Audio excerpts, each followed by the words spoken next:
sẽ sử dụng giấy A5 loại 70 GM. Đầu tiên là các bạn sẽ gấp đôi theo chiều dọc. Khi gấp thì các bạn gấp căn sao cho thật chính xác. Yếu tố mà đầu tiên để các bạn có thể chơi được máy bay boomerang này. Nếu mà các bạn gấp không chính xác thì rất là khó để mà chơi. Tiếp theo ta sẽ tạo mũi nhọn ở đây. Thì gấp ở đây thì các bạn để ý rằng là đây ta sẽ để một khoảng trống khoảng 2 mm. Ta lật sang và gấp tương tự với phần đối diện.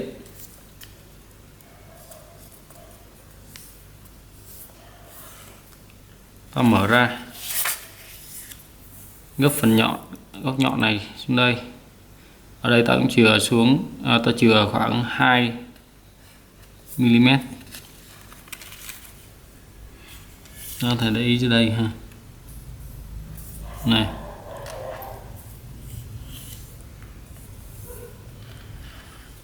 Đây các bạn có thể thấy là đây nó sẽ khoảng 2 mm. Rồi, ta sẽ gấp lại vị trí ban đầu và điều chỉnh lại sao cho hai bên khớp nhau. Ta sẽ tạo góc nhọn ở đây và cũng tương tự là ta cũng chừa ở đây khoảng 2 mm. Ta chừa như vậy để cho giấy nó không bị ép, tại vì khi mà giấy bị ép thì nó sẽ nhăn. Rồi ta lật sang và gấp tương tự đối với phần bên kia, căn thật chính xác.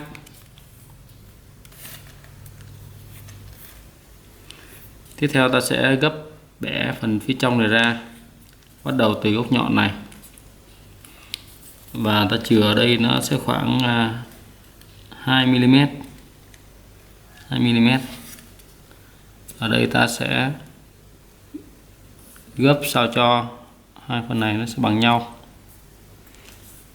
không cần tuyệt đối chính xác, các bạn có thể ấm chừng ha. Sau đó ta lật sang và gấp tương tự sao cho hai phần này chồng lên nhau. Các bạn cứ gấp cân đối là được, không cần chính xác là. Rồi, bây giờ ta sẽ mở ra và gấp này vào bên trong đây. Lưu ý rằng ở đây ta cũng chừa khoảng 2 mm vị trí này. Rồi, ta gấp vào. Đó.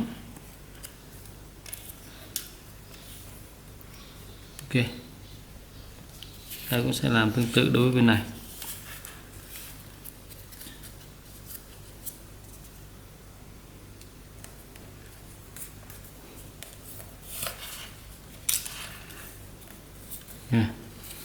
Bây giờ ta sẽ bẻ phần phía trong này vào đây và kết thúc.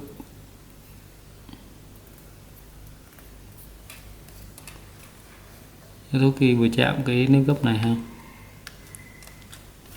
ta lật sang, vẽ ra và gấp tương tự.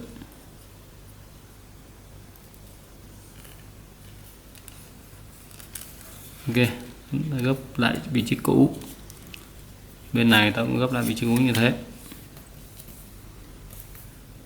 Rồi, bây giờ ta sẽ mở ra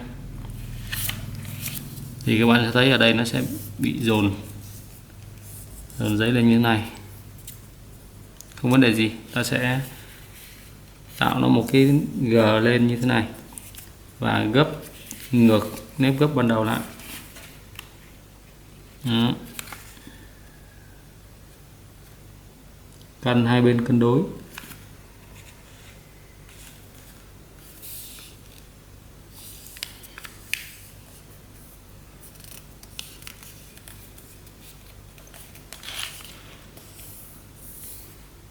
Ok, bây giờ ta sẽ tạo cánh bằng cách gấp bẻ ra, xuất phát từ mũi nhọn này cho kết thúc đuôi máy bay, sao cho góc vuông này sẽ nằm trên cánh của máy bay.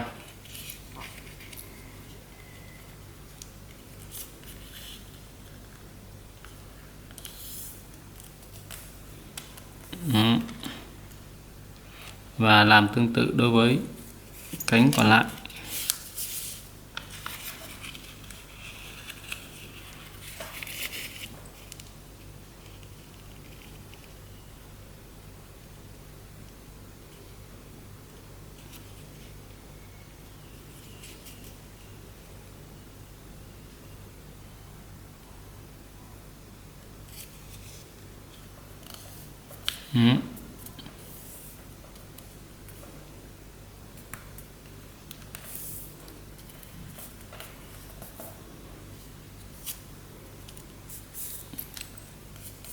Ok, các bạn sẽ thấy là nó rất phẳng. Với mẫu máy bay này thì các bạn sẽ dễ dàng để mà tạo ra một máy bay nó không bị xoắn. Thường thì các bạn gấp máy bay nó sẽ dễ bị xoắn do cái thiết kế là những cái nếp gấp nó chồng lên nhau nhiều quá, thành ra nó sẽ bị xoắn và như thế thì sẽ khó chơi. Ở đây với thiết kế này thì các bạn sẽ gấp một cái máy bay nó cái nếp gấp nó khá tự nhiên, nó không bị ép xoắn. Bây giờ ta sẽ làm một đuôi cong lên. Đó. Căn chỉnh sao cho hai bên cân đối. Rồi, ok, như vậy là có thể chơi được rồi. Chúc các bạn thành công nhé.